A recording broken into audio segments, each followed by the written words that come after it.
আসসালামু আলাইকুম। আমি তারানাস ডায়েরিতে আপনাদের সবাইকে জানাই আবারও স্বাগতম। তো আলহামদুলিল্লাহ ফাইনালি আমাদের বৈশাখী মেলা শুরু হয়ে গিয়েছিল। একদিনই আমাদের বৈশাখী মেলাটা ছিল। তবে আমাদের একদম বাড়ির পাশে ১ মিনিটের রাস্তাও না। ওই যে দেখতে পাচ্ছেন বেলুন, ওইটি হচ্ছে মেলা। তো আমরা একদম শেষ বিকালে গিয়েছিলাম। আসরের নামাজ পড়ে আমি বের হয়েছি। একদম কাছাকাছি ছিল, এর জন্য এর আগে যাইনি। শেষ বিকালে যাবার পরও আমি ওদেরকে নিয়ে আধা ঘন্টাও থাকতে পারিনি, এত পরিমাণে গরম আর মানুষের ভিড়। তারপরেও বলবো গত বছরের তুলনায় এই বছর অনেকটা কম ছিল মানুষ। গত বছরে আলহামদুলিল্লাহ ওরা যারা আয়োজন করেছিল তারা অনেক বড় করে আয়োজন করেছিল। নাগরদোলা, তারপরে বাচ্চাদের জন্য অনেক ধরনের খেলার ব্যবস্থা ছিল। তো এইবার আর এগুলো করা হয়নি। এবার সত্য কথা যেটা, তেমন কোনো খাবারের দোকানও বসেনি। অল্প যেগুলো খুবই কমন, জিলাপি, মুড়ি, খই, এইগুলাই, ফুচকা, চটপটি, এইগুলাই বসছিল। আদার্স কোনো বাইরের কোনো খাবার আসেনি। আর মাটির খেলনা, অনেক অনেক সুন্দর মাটির খেলনা ছিল। তো আমার যেটা হয় সব সময়, এখন না, বিয়ের আগেও খেলনা দেখলে আমি নিজেও বাচ্চা হয়ে যেতাম। তো এবার 2টা বাচ্চা নিয়ে যাওয়ার পরও আমার কাছে মনে হয়েছে সব কিছু খেলনা আমি নিজের জন্যই কিনে নিই। তো এটা তো আর এখন সম্ভব না, মানুষ হাসাহাসি করবে।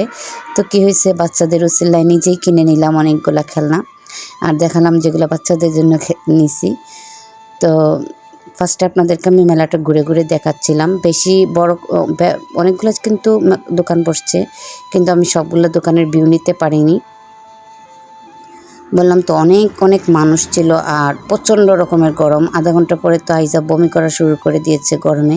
সেই থেকে আমার মেয়ের এখনও জ্বর এই গরম থেকে। তো সব কিছুই নিয়ে বসছিল, মাটির জিনিস বলেন, প্লাস্টিকের বলেন, ছোটো ছোটো হাঁড়ি পাতিল, ইভেন আমাদের বড়দের সংসারের জিনিসপত্র নিয়ে বসছিল, ছোটো ছোটো জালি, অনেক কিছু। আর কসমেটিক্স তো দেখতেই পাচ্ছেন কত কিছু নিয়ে বসছে। তো আইজা আবার এগুলাতে কখনো নজর দেয় না। তো এগুলা না, ওর শুধু খেলনাই লাগবে, হাঁড়ি পাতিল এইগুলা। কারণ ওরা ভাই বোন দুজন একটা ব্লগ করবে, ভাই বোনের খেলাঘর নাম দিয়েছে। তো আলহামদুলিল্লাহ দেখি আমার মেয়েটা একটু সুস্থ হোক, তাহলে ওদের চ্যানেলটা ওপেন করে দেবো আল্লাহর অশেষ রহমতে। তো এই জায়গায় শুধু প্লাস্টিকের জিনিসগুলো ছিল। তো এই যে আমি হেঁটে হেঁটে দেখছিলাম, হ্যাঁ সোয়াদকে বলছিলাম তুমি কি নেবে। ও তেমন কোনো কিছুই পছন্দ করেনি। একদম শেষের দিকে এসে শুধু 2টা গাড়ি নিয়েছিল। আর এগুলো দেখতে অনেক সুন্দর লাগছিল দূর থেকে, কিন্তু কাছে গিয়ে দেখি না, প্লাস্টিকগুলো ভালো না, আসলে অরিজিনাল পুঁতিও না, এগুলা পাথরও না, পুঁতিও না, কেমন যেন একটা প্লাস্টিক ধরনের, এর জন্য আর এগুলো নেওয়া হয় নাই।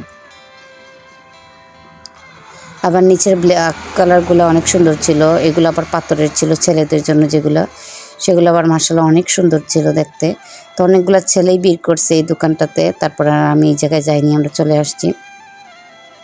এসে এই যে এইদিকে আইজার হাঁড়ি পাতিলগুলো নিচ্ছিলাম। আর আইজা তোমার পাশে দাঁড়িয়ে শুধু দেখছি আর বলছে এইটা নাও ওইটা নাও। আমি প্রয়োজনীয় জিনিসগুলাই নিচ্ছি, কারণ এরকম অনেক খেলনা আইজার ঘরের মধ্যে আছে। ও তো আসলে খেলার তেমন একটা সময় পায় না। ওই শুক্রবারে যা বিকেলবেলা একটু খেলে ভাইয়ের সাথে, আর শনিবারে বিকেলে।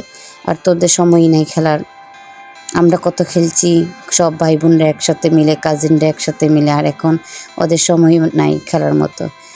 তো যাই হোক, আমাদের বৈশাখী মেলাটা অনেক সুন্দরই হয়েছে। আমাদের খুশি থেকে বাচ্চাদের খুশিটা আমাদের কাছে সবসময় প্রাধান্য প্রায় বেশি। তোরা যেহেতু খুশি, তো আলহামদুলিল্লাহ আমরাও খুশি। আর আর কার কার এদিকে এরকম বৈশাখী মেলা হয়েছে জানাবেন কমেন্ট করে। আর যারা এতটুকু আমার ভিডিওগুলো দেখেছেন, প্লিজ আমার ভিডিওতে একটি লাইক দেবেন এবং ভিডিওটি সাবস্ক্রাইব করে পাশে থাকা বেল বাটনটি অন করে দেবেন, যাতে আমার দেওয়া ভিডিও নোটিফিকেশন আপনার কাছে পৌঁছে যায় এবং আপনিও আপনার সময় সুযোগ মতো তা দেখে নিতে পারেন। তো এই তো ভিডিও শেষের দিকেই চলে আসছি কথা বলতে বলতে আপনাদের সাথে। আর আমি ভিডিও ভয়েস দিচ্ছিলাম আর মনে মনে ভাবছিলাম যে আর কবে এই জায়গায় মেলা হবে। আর একটু দূরে হবে হয়তো মেলা, কিন্তু আমাদের আর দূরে যাওয়া হবে না এই গরমের মধ্যে বাচ্চাদেরকে নিয়ে। এতটুকু গিয়ে যা অবস্থা হয়েছে, আর যেতে চাচ্ছি না এখন।